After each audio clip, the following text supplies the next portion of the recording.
बमहरु blast गर्छ त्यस्तै आवाज गरौ क्राङ गरौ त्यो गर्ने बित्तिकै हामी चाहिँ दौडेर आयौं ए मान्छेहरु चिच्याउने हेर्नुस् तपाईको त्यो भित्रबाट बचाउ बचाउ भन्दा भन्दै पनि त्यो बुढा र बुढी बिरामी हुनुहुँदैछ उहाँहरु हस्पिटल जान आको व्यक्तिलाई मैले उठाएँ अब सकेन तल च्यापिएको रहेछ न सबै मैले छोड्दिएँ फेरि त्यो माथि हेर्दा मेरो आफन्त नि मेरो बहिनी भन्ने त्यहाँ रहेछन् यो गाडीवालाले तपाईको त्यो डाँडामा गाडी बेसरी कुदाइराखेको थियो हामीले पहिले भनेको थियौं यो गाडी यसरी किन कुदाइराखेको छ भन्ने कुरा पनि थियो ड्राइभरको आउँदाखेरि तपाईहरुले चाहिँ भन्नुभएको थियो हामीले आकलन गर्यो किन यति मचाएर दौडायो गाडी त्यति स्पिड थियो गाडीवाला ड्राइभरहरु तपाईको लखटा लखेट गर्ने यो प्रविधि हाम्रो यहाँ छ। दर्शक महानुभाव यति बेला हामी त्रिवेणी गाउँपालिका वडा नम्बर 7 मा भएको बस दुर्घटनाको रिपोर्टिङ गर्न यति बेला घटनास्थलमा आइपुगेका छौं। दर्शक महानुभाव यो त्रिवेणी गाउँपालिका वडा नम्बर 7 को तिला बजारदेखि केही दूरीको अगाडि मात्रै एकदमै समग्र अवस्थामा चाहिँ बस दुर्घटना भएको छ। तपाईले यो दृश्य देख्न सक्नुहुन्छ। यो बस त्यो भिडबाट चाहिँ तल खसेको थियो। एकदमै सामान्य तरिकाले बस चाहिँ दुर्घटनामा परेको छ। यहाँ मृतकका आफन्त र यहाँका स्थानीय प्रत्यक्षदर्शीहरूका भनाइका अनुसार चालकको लापरवाहीले यो दुर्घटना हुन पुगेको हामीले जानकारी पाएका छौं। यो दृश्य तपाईलाई हामी देखाउँछौं। दर्शक महानुभाव यो बस त्यो माथिको भिडबाट चाहिँ यहाँ आएको छ। यो दुर्घटनामा परि 18 जना चालक र सहचालक सहित घाइते भएका छन् भने 4 जनाको मृत्यु भइसकेको छ र जो 18 जना घाइते हुनुहुन्छ त्यसमध्ये पनि 4-5 जना चाहिँ एकदमै गम्भीर घाइते भएको हामीलाई यहाँको प्रहरी प्रशासनले जानकारी दिएको छ। यति बेला घाइतेहरूको उपचारका लागि राप्ती स्वास्थ्य विज्ञान प्रतिष्ठान घोडाईदाङमा पठाइएको छ र मृत शवहरू यहाँबाट रोल्पा लिबाङ को रेउगामा सब पोस्टमार्टमका लागि उठाइसकेको छ। दर्शक महानुभाव यो दृश्य तपाईँ देख्न सक्नुहुन्छ। आज रोल्पामा अत्यन्तै दुःखद लाग्दो दुर्घटना भएको छ। त्यसकारण यहाँका स्थानीय र यहाँका उद्धारकर्ताहरूसँग हामी कुराकानी गर्नेछौँ। यति बेला हामीसँग एकजना उद्धारकर्ता दाइ हुनुहुन्छ। उहाँले यहाँको दृश्य हेरिरहँदा के देख्नुभयो, कसरी चाहिँ उद्धार गर्नुभयो भन्ने सन्दर्भमा हामी कुराकानी गर्नेछौँ। हजुरको नाम चाहिँ के हो दाइ? मेरो नाम अमर केसी। अमर केसी, कहाँ हो तपाईँको घर? मेरो घर त्रिवेणी गाउँपालिका वार्ड नम्बर 7 रिची नजिकै पर्छ। यही पाल्नोपट्टि हो? यही नजिकै हो।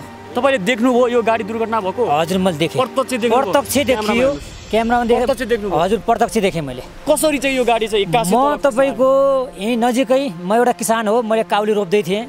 काउली रोप्ने क्रममा मेरो बुढी चाहिँ घाँस काट्न गएको। घाँस काट्ने क्रममा तपाईको यहाँ गाडी ठ्याक्कै यो एउटा रुखमा बजारिने क्रममा गाडी पल्ट्यो भने चाहिँ म लगत्तै दौडे। आवाज सुन्नु भएन तपाईले? आवाज सुन्यो यो रुखमा ग्राङ्गे गर्ने बित्तिकै म चाहिँ त्यहाँ हिँडिहालेँ। दौडेर म लगायत मेरो छोरा म आउन बित्तिकै तपाईको यहाँ म घाइतेहरू म पनि त्यो रुखमा मन्दिरनिर आइपुगेँ। गाडी पनि यहाँ आइपुग्न साथ मैले पहिलो नम्बरमा त्यहाँ म भित्र छिरेँ साथ 2 जनाको चाहिँ भित्र हल्का सासमा चलिरहेको थियो। मैले उठाउन थालेँ। उठाउने क्रममा मैले एक्लै नसकेपछि मैले हाम्रो नजिकैको जनप्रतिनिधि आमबहादुर डाँगेलाई मैले फोन गरे पश्चात मैले हाम्रो नजिकैको मेरो भतिजो दिनेश डाँगेलाई फोन हाने। यहाँ गाडी यस्तो भयो छिटो आऊ भनिसके। त्यहाँ हाम्रो भाइहरू ताराहरू ओमप्रकाशहरू लगायत धेरैजना हाम्रो साथीहरू आउनुभयो। आइसकेपछि हामीले त्यहाँ भित्रबाट सशस्त्रहरू अथवा वाडाको जनप्रतिनिधि आउनुभन्दा पहिल्यै हामीले उद्धार गरेका थियौँ र त्यो पश्चात उहाँहरू आउनुभयो। आइसके सबैले फेरि उद्धार गऱ्यौँ। अब 4 जनाको एउटा मेरो आफन्तै पनि पर्नु भएको छ। अब माडी 2 नम्बर गलसुकाको प्रकाश भन्ने हाम्रो मेरो भदैको भान्जो हो।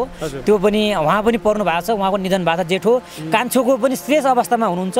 उहाँलाई पनि अब खुट्टामा र टाउकोमा गम्भीर चोट लागेको छ। त्यसले गर्दाखेरि उहाँ पनि श्रेष्ठ हुनुहुन्छ। अब यही नै हो मैले देखेको। यो गाडीवालाले तपाईको त्यो डाँडामा गाडी बेसरी कुदाइराखेको थियो। हामीले पहिले भनेको थियौं यो गाडी यसरी किन कुदाइराखेको छ भन्ने कुरा पनि थियो। ड्राइभरको आउँदाखेरि तपाईहरुले चाहिँ भन्नुभएको थियो। हामीले आकलन गर्यो किन यति मचाएर दौडायो गाडी त्यति स्पिड थियो गाडी। गाडीवाला ड्राइभरहरू तपाईको लखटा लखेट गर्ने यो प्रविधि हाम्रो यहाँ छ। अहिले मैले जलजला समितिको महासचिव हुनुहुन्छ क्या हाम्रो तपाईको बर्मान सर, उहाँलाई पनि मैले भने यो चाहिँ नियन्त्रण गर्नु पर्यो भन्ने कुरा पनि रह्यो। उहाँले अब हामी गर्छौँ भन्ने कुरा पनि भएको छ। तपाईको यहाँ लासहरू पनि लासको डेड बोडीको आफन्तले पनि के भन्नु भन्दाखेरि यसरी गर्नु भएन, ड्राइभरलाई फाँसी हुनुपर्छ भन्ने कुरा पनि भयो। तर फाँसी त नहोला, तर कडाभन्दा कडा सजाय यस्ता ड्राइभरहरूलाई हुनुपर्छ भन्ने चाहिँ हाम्रो स्थानीयको माग चाहिँ हो। भने तपाईहरुले माथि देख्दा नै यो गाडी अब केही न केही हुन्छ भन्ने लागिसक्यो त हामीहरूलाई। हामी तपाईको हिजोको हाम्रो हाट बजार तरकारी केही नगएको थिएन, त्यसलाई ट्र्याक्टरबाट हामी लिएर हाम्रो सङ्कलन केन्द्रसम्म लिएर आएका थियौँ। त्यही हामीहरू गफ गर्ने क्रममा अब म चाहिँ यतातिर लागेँ, हाम्रो भाइहरू त्यहाँ क्यारम बोर्ड खेल्दै थिए। अब त्यही क्रममा हामीले यो गाडी चाहिँ यो केही न केही हुन्छ है भन्ने हामीलाई लागिसकेको थियो। अनि तपाईँको वाल्नपट्टि घुम्दै आउँदाखेरि एक्कासी चाहिँ रुखमा गाडी बजारिएको आवाज आयो। कस्तो आवाज सुन्नुभयो तपाईँले? जस्तै हुन्छ नि अब एकदमै ठुलो आवाज तपाईँको बमहरू ब्लास्ट गर्छ त्यस्तै आवाज गरौँ, क्राङ गरौँ। त्यो गर्ने बित्तिकै हामी चाहिँ अब दौडेर आयौँ। मेरो बुढीले गाडी पल्ट्यो भन्ने बित्तिकै हामी दौडेर आयौँ। आउने क्रममा त म त्यो मन्दिरमा पनि आइपुगेँ, गाडी पनि आइपुग्यो। मान्छेहरू चिच्याउनु होला? मान्छेहरू चिच्याउने हेर्नुहोस्, तपाईँको त्यो भित्रबाट बचाउ भन्दा भन्दै पनि त्यो बुढा र बुढी बिरामी हुनुहुँदैछ। उहाँहरू हस्पिटल जान आएको व्यक्तिलाई मैले उठाएँ। अब सकेन, तल च्यापिएको रहेछ, नसके मैले छोडिदिएँ। फेरि त्यो माथि हेर्दा मेरो आफन्त नि मेरो बहिनी भन्ने त्यहाँ रहेछन्, उनलाई अब दाइ मलाई उठाउनुहोस् भन्ने क्रममा उठाएँ मैले। एक्लै सकेन, नसके अन्य हाम्रो साथीहरू आउनुभयो, भाइहरू आउनुभयो, हामीले उठायौँ।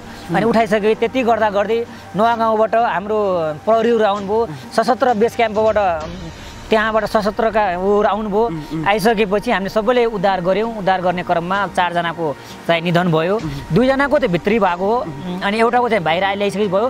एउटा भाइको यहाँबाट माथि लगिसकेपछि अब निधन भएको चाहिँ हो। अब तपाईँहरू यहाँ आइपुग्दाखेरि सबैजना जति यात्रुहरू हुनुहुन्थ्यो, चालक सहचालक जति हुनुहुन्थ्यो गाडीमा यात्रा गर्ने यात्रुहरू, उहाँहरू सबै यहीँ तल गाडी कहाँ आइपुग्नु भएको थियो कि कोही माथि अल्झिनु भएको थियो होला? तपाईँको के थियो त्यो रुखमा एउटा त्यो हाम्रो गाउँघरमा काउलो भन्ने चलन छ, त्यो काउलोको रुखमा गाडी बच्चार्यो।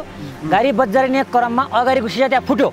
त्यो सिसा फुटेपछि ड्राइभर पनि त्यहीँनिर झऱ्यो, अगाडिका प्यासेन्जरहरू पनि साना बच्चाहरूसँगका पनि त्यहीँ नै झरेका हुन्। अगाडिको सिसा चाहिँ फुटिसकेपछि त्यहीँबाट उछिट्टिएर गएका हुन्छन्। हाम फाल्दा पनि त्यस्तो हो नि, गाडी उछट्यो गाडीले उछट्याएर अगाडिका सबै झरेका। कतिजना चाहिँ माथि हुनुहुन्थ्यो तपाईँहरूले देख्दाखेरि? मैले अन्दाजी काउन्टिङ गरेन, 13-14 जना त त्यहाँ हुनुहुन्थ्यो। 13-14 जना माथि हुनुहुन्थ्यो। ड्राइभर भागिसक्नु भएको थियो। ड्राइभर तपाईँको त्यहाँनिर ड्राइभर त्यहाँदेखि गइसक्नु भएको थियो। तपाईँले देख्नुभयो? ड्राइभर रहेछ, मैले त ड्राइभर पनि चिनेन। मैले यहाँनिर चोट लागेको छ, टाउकोमा ब्लड चाहिँ बगेको थियो। ड्राइभर हुनुहुन्न चाहिँ उहाँ अब गइसक्नु भएको थियो। अब तपाईँ घटनास्थलमा आइसकेपछि यो गाडीभित्र चाहिँ मान्छेहरूको अवस्था चाहिँ कस्तो अवस्थामा चाहिँ यहाँ चाहिँ भित्र हुनुहुन्थ्यो उहाँहरू? 2 जना चाहिँ च्याप्पिनु भएको थियो। एउटा बुढाबुढी तपाईँको 70,000 रुपियाँ लिएर उहाँ चाहिँ उपचारको क्रममा जान लाग्नु भएको रहेछ। त्यसले गर्दाखेरि उहाँ च्याप्पिनु भएको थियो। अब त्योभन्दा पछाडि लगभग 9-10 नम्बरको सिटमा लाग्छ मेरो दिदी सासूको छोरो कमल खड्का भन्ने, त्यसमा हुनुहुन्थ्यो। मैले उद्धार गर्ने क्रममा उहाँलाई चोट लागेको छैन, हल्का मुखमा मात्र लागेको थियो। पछि हामीले उहाँलाई पनि उद्धार गऱ्यौँ। अब लास्ट उद्धार नै उहाँ हुनुहुन्थ्यो। अरूलाई त हामीले झप्पलले 2 जनालाई, 2 बुढाबुढीलाई झप्पलले हामीले तपाईँको आसनाका तिनी सामानहरू निकालेर तोडफोड गरेर निकाल्यो। अरू चाहिँ तपाईँको सहज रूपमै उद्धार गरेका हुन्। अरू चाहिँ कस्तो अवस्थामा हुनुहुन्थ्यो? होसमा हुनुहुन्थ्यो कि बेहोसमा हुनुहुन्थ्यो? होइन, पहिले होसमै हुनुहुन्थ्यो, पछाडि बाहिर निकालिसकेपछि कतिपय बेहोस हुनुभयो, नत्र भने होसमै हुनुहुन्थ्यो। भित्र होसमै हुनुहुन्थ्यो उहाँहरू। हामीलाई छिटो निकाल्नुहोस्, यो च्याप्यो ऊ च्याप्यो उहाँले भनिराख्नु भएको थियो। बोलिरहनु भएको आवाज सुन्नुभयो तपाईँ? हामीले तपाईँको दाइ हामीलाई बाहिर निकाल्नुहोस्, कसैले पानी दिनुहोस्, त्यस्तो भन्नुभएको थियो। त्यो भन्ने क्रममा मैले हाम्रो स्थानीय भाइहरूलाई पानी ल्याउनुहोस्, पानी पनि पिलायौँ। हाम्रो त्यो पश्चात अब हामीले त्यो गरेपछि जनप्रतिनिधिहरू आउनुभयो, उहाँहरूले पनि उद्धार गर्नुभयो। अनि सशस्त्र बेस क्याम्पबाट आउनुभयो, नवागाउँबाट प्रहरीहरू आउनुभयो। प्रहरी आइसक्ने बेला हामीले कतिपय लासहरू माथि लगिसकेका थियौँ। अब दाइ यो अत्यन्तै दुःखद दुर्घटना चाहिँ भएको छ यहाँ। हजुर, यहाँ जो चाहिँ मृत्युमा पुग्नुभयो, जो ज्यान गुमाउनु भएको छ दुर्घटनामा परेर, उहाँहरूले त गुमाउनु भयो, जानुभयो। हजुर, अब जो बस्ने हुनुहुन्छ उहाँहरूको अवस्था पनि के हुने हो त्यो अझै यकिन गर्न सकिँदैन। अब बाँकी तपाईँ हाम्रो दैनिकी त छ। हजुर, अब तपाईँ हामी पनि यो बसको यात्रा गर्नुपर्छ। अब चाहिँ के होला? अब तपाईँहरूले के गर्ने चाहिँ भन्नुहुन्छ? तपाईँले हामीले प्रदेश सरकार छ, स्थानीय सरकार होइन, सङ्घीय सरकारले के गर्नु पर्यो भन्दाखेरि यो धेरै स्पिड हिँड्ने गाडीहरूलाई नियन्त्रणमा लिनुपर्छ। अघि हामीले कुरा पनि राख्यौँ, जिल्लाबाट सिडिओ साहब पनि आउनु भएको छ, उहाँसँग पनि केही कुराहरू भए। अब हामी यसको भोलि समीक्षा बस्छौँ भन्ने कुरा पनि भएको छ। उहाँले के गर्नुहुन्छ? स्थानीय सरकार, प्रदेश सरकार, केन्द्र सरकारले पनि यस्ता सिन्डिकेट गर्नेहरूलाई हटाउनुपर्छ। र यो यति गाडीलाई तपाईँको लापरवाही गर्ने ड्राइभरहरूलाई पनि कडा सजाय हुनु पर्यो। र यो तरिकाले गाडी चलाउनु भएन। भोलि अब यस्तो यात्रा मूल्यांकन गर्नुपर्छ, अन्य साथीभाइहरू पनि गर्नुपर्छ। त्यसले गर्दाखेरि गाडी अब तपाईँको लखटालेखेट चाहिँ गर्नु भएन भन्ने हामी स्थानीयको माग चाहिँ यो जस एकदमै स्पिडलाई चाहिँ कन्ट्रोल गर्नु पर्यो। अब तपाईँ एउटा कुरा बताउनुहोस्, स्थानीय स्तरबाट हजुर रोल्पा जिल्लाको प्रतिनिधित्व गर्दै हजुर जो चाहिँ केन्द्रको कुर्सीमा घुमिरहनु भएको छ, यति बेला तपाईँ हाम्रो कुराकानी सुनिरहनु भएको छ। वर्षमान पुन, ओन्सरी घरती, जयपुरी घरती होइन लगायतका शीर्ष नेताहरू यति बेला कुर्सीमा हुनुहुन्छ। तपाईँ हाम्रो कुराकानी मजाले कुर्सीमा बसेर हेरिरहनु भएको छ। के भन्नुहुन्छ अब त्यहाँ कुर्सीमा बसेर चाहिँ हामीलाई हेर्ने नेताहरूलाई? कुर्सीमा बसेर हेर्ने नेताहरूलाई रोल्पाको बाटो के छ उहाँले हेर्नु पर्यो। जनताले के भनेर हामीले पठाएका उहाँहरूलाई कसरी भोट दिएर पठाएका हौँ। हाम्रो नेताजीहरूलाई हामी के अनुरोध गर्छौँ भने रोल्पाको बाटो हेर्नुहोस्। रोल्पामा कस्ता कस्ता नेताहरू हामीले जन्माएनौँ।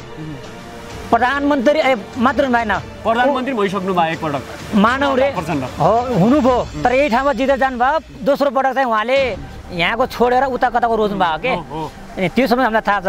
हाम्रो ओन्सरी घरती लगायत तपाईँको वर्षमान पुन, तपाईँको ईश्वरी जिएम, अहिले हाम्रो रोल्पाबाट प्रतिनिधित्व गर्ने नेताजीहरूलाई मैले के भन्न चाहन्छु, हाम्रो आग्रह के छ भने रोल्पाको बाटो हेरियोस्। जितिसकेर गएर रोल्पा फर्केर हेर्नु पर्यो के।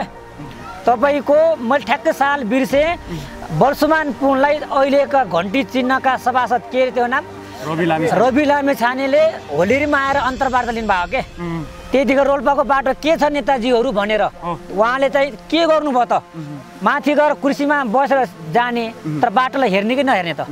त्यो बाटो राम्रोसँग हेरिदिएको भए, यस्ता लापरवाहीहरूलाई कन्ट्रोल गरिदिएको भए अहिले यो 4 जना लगायत अहिले 2 जना श्रेष्ठ घाइते हुनुहुन्छ। मेरो आफन्तै पर्ने हो, त भाइ पर्ने हो, तर उहाँहरूले चाहिँ तपाईँको ज्यान गुमाउनु पर्ने अवस्था थिएन के।